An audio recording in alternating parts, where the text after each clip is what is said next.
मित्रांनो, आपल्या सर्वांनाच स्टोरीज आवडतात, गोष्टी ऐकायला आवडतात. कारण लहानपणापासून आपण एक शिकण्याच्या माध्यमात जर बघितलं तर गोष्टीचा एक कहाण्या किंवा कथा, गोष्टीचा एक खूप मोठा पार्ट आपल्या आयुष्यात होता. तर आज एक स्टोरी आहे 2 मित्रांची. हे 2 मित्र ज्यांनी एकाच ठिकाणी शिक्षण घेतलं, कॉलेजसुद्धा एकाच ठिकाणी केलं आणि नोकरीसाठी ते एकाच शहरात गेले. वेगवेगळ्या जागी ते नोकरीला लागले. तर लहानपणापासून एकत्र असल्यामुळं त्यांचं कायम कम्युनिकेशन, एकत्र ते राहायचे किंवा भेटायचे ते. तर पगारसुद्धा त्यांचा जेमतेम इतका विशेष काही फरक नव्हता. 20,000च्या आसपास त्यांना पगार होता नोकरीमध्ये. आणि त्यांचं राहणीमानसुद्धा ते शहराच्या मानानं जे योग्य जे लागतं तेवढा खर्च त्यांचा मंथली होत होता. पण 10 वर्ष झाल्यानंतर त्यातील एक मित्राकडे जवळजवळ मित्राला 10 लाखाचं कर्ज झालेलं असतं.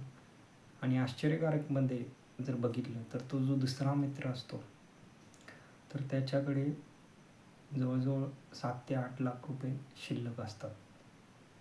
तर विचार करण्यासारखी गोष्ट आहे की सगळं शिक्षण एक होतं, राहणीमानसुद्धा एक आहे, सिटी एक आहे, पगारसुद्धा सेम आहे.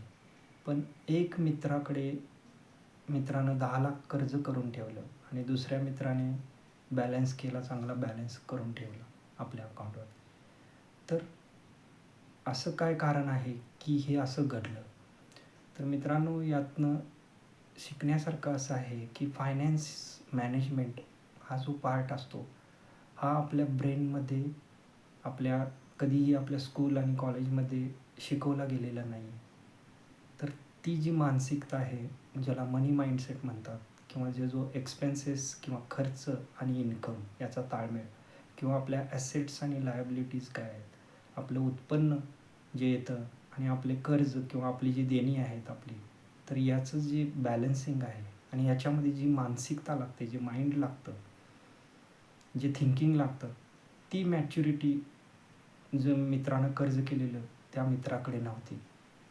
त्याला इन्कमचा किंवा आकडे जे आहेत किंवा जे खर्चाचं जे बॅलन्स आहे, तसेच बरेच व्यावसायिकांची ही गफलत होते की आपल्याकडे इन्कम काय आहे आणि आपण खर्च कुठल्या गोष्टीसाठी करावा, याचं जे नॉलेज आहे, हे नॉलेज खूप महत्त्वाचं आहे, ज्याला फायनान्शियल नॉलेज म्हणतात.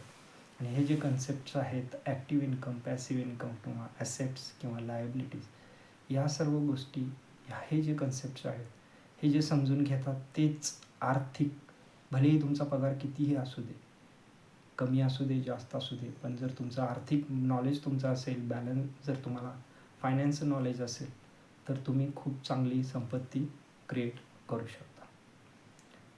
So thank you.